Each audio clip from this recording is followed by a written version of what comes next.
On September the 20th, 1973, Billie Jean King defeated Bobby Riggs in the Battle of the Sexes in this arena at the Astrodome here in Houston. All Billie Jean King wanted to accomplish during that match: equality for women, women are as good as men, where in women's tennis, most of the women don't have women on their team, so women are not as good as men. Then Billie Jean King established the WTA the same year in 1973. And 50 years later, look at the state the WTA is in. Let this current generation of players come into the league and rip it to shreds like confetti. Destroying the principles the WTA was founded on with the victory in this stadium 50 years ago. And the WTA does not have equal pay.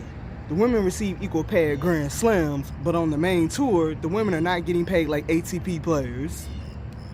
The ATP tour is dropping bans on their players. Meanwhile, the WTA is dropping pennies on their players. That's what the WTA is like 50 years later. Nothing has progressed.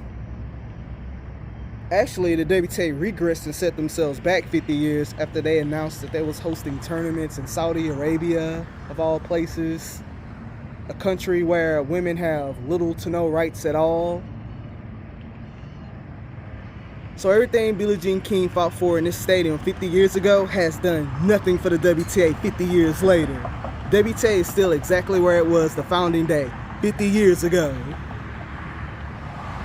And here we have the NRG Stadium. It's the home of the trash-ass Houston Texans.